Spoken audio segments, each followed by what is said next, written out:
हैदराबाद से मैं यहां सुरक्षित पहुंच सकूं। हैदराबाद में कुछ पागल कुत्ते घूमते रहते हैं, उनसे बचाने के लिए हम सब के बुजुर्ग A.K. वाजपेयी साहब भी मेरे साथ हैदराबाद से यहां आए हैं।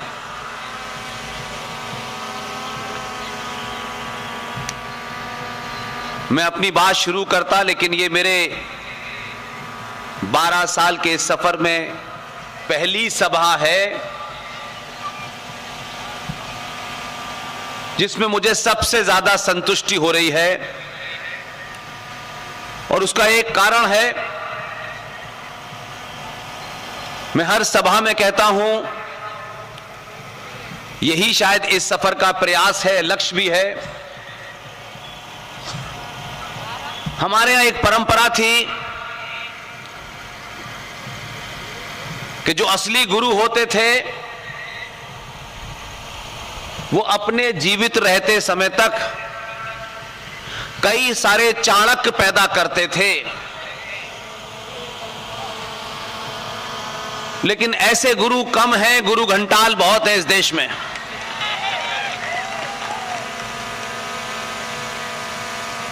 मैंने बहुत बार जिक्र किया,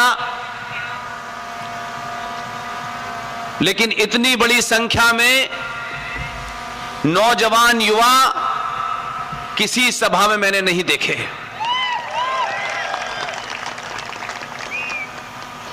लेकिन दूसरी संतुष्टि की बात है कि जब मैं मंच पर बैठा था तो मुझे बताया गया, कर्नाटक की एक बेटी, वो कर्नाटक में बहुत पॉपुलर है, लोग उनकी वाणी को, तर्कों को, तथ्यों को, भाषा को बड़े चाव से सुनते हैं, और आज वो मेरे सामने बोली। आप सब जानते हैं कि मेरा जन्म उत्तर प्रदेश में एक विश्वविद्यालय है, उस विश्वविद्यालय के अंदर मेरा जन्म हुआ। मैं शायद उनकी भाषा बहुत ज्यादा नहीं जान पाया, लेकिन जिस अंदाज में उन्होंने अपनी बात रखी, मुझे लगा कर्नाटक में आज के बाद जो हमारा समाज ये समझता था कि सुंदरता की परिभाषा तैमूर की अम्मी है, आज मुझे लगता है कि आज के बाद यहां से ये मैसेज जाना चाहिए कि अगर सुंदरता की कोई परिभाषा है तो छत्रपति शिवाजी महाराज की मां जीजाबाई हैं। और आज के दौर में मात्र 16 साल की हमारी बेटी हरिका मंजूनाथ से बड़ी कोई सुंदरता की परिभाषा नहीं हो सकती। इसलिए बीच बीच में कुछ शब्दों से मैं उनके अर्थ तो निकालता रहा, लेकिन मुझे खुशी है कि पूरे भारत में आपके बीच की बेटी ने यह साबित कर दिया, बड़ी बड़ी डिग्री लेकर के सिर्फ MLA और MP बन के ही देश नहीं बचाया जा सकता है। अगर देश बचाने और राष्ट्र बचाने की आग हो तो हमें हरिका मंजूनाथ भी बन के बचाया जा सकता है।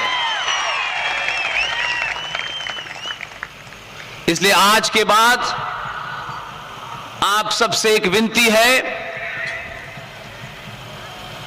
आज ये तय करें कि इस राष्ट्र को मंजूनाथ चाहिए या तैमूर की अम्मी चाहिए। अपने आइडियल बदलिए, पूरी दुनिया आपकी तरफ देख रही है। और एक बात और साफ कर दूं, कुछ राजनीतिज्ञों को बड़ी गलतफहमी है कि उनके कारण देश बदल रहा है। ये बड़ी गलतफहमी होने। मैं मानता हूं दुनिया में कहीं भी आप निगाह उठा के देखें, जब राष्ट्र में रहने वाले राष्ट्रवादी बदलते हैं तो सत्ताएं बदलती हैं।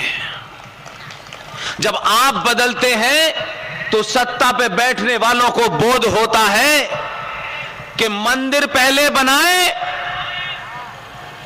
या मस्जिद बनाएं। और आपकी ताकत 2014 में थोड़ी कम रह गई थी, लेकिन आपने 2019 में यह बोध कराया कि हमने तुम्हें सत्ता पर सड़क बनाने के लिए नहीं बैठाया है, हमने तुम्हें राष्ट्र बचाने के लिए बैठाया है।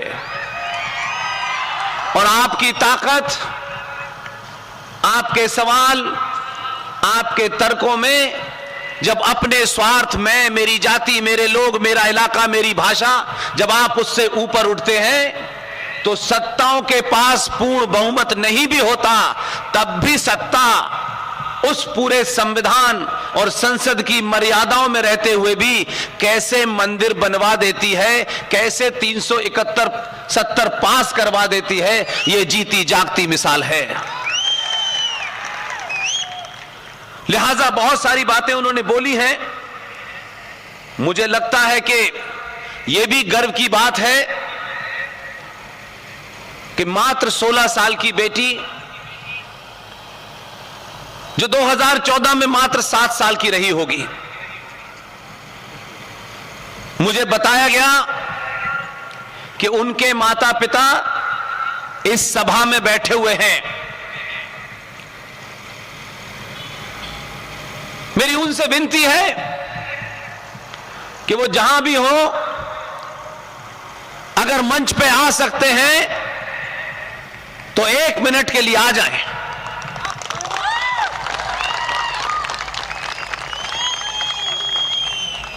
और ये इसलिए महत्वपूर्ण है, उनको मंच पे बुलाने से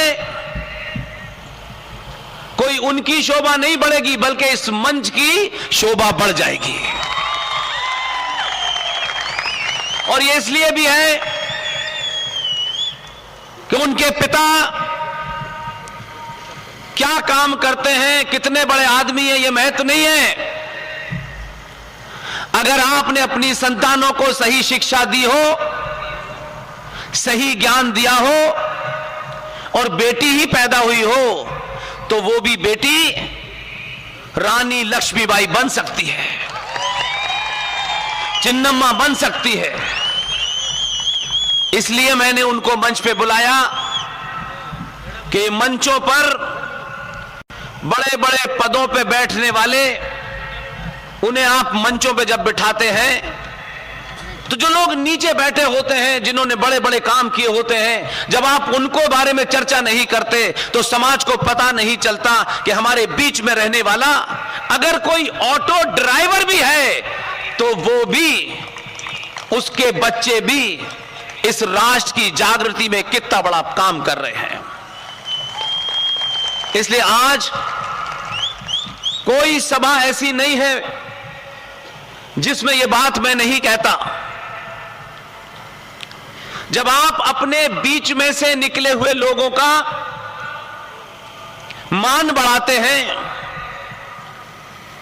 जब तालियां बजाते हैं, तो यकीन मानिए न वो तालियां उनको करोड़पति बनाती हैं, न कोई बड़ा पुरस्कार दिलाती हैं, लेकिन इस 12 साल के सफर में मैं जब जब भी किसी सभा में जाता हूं,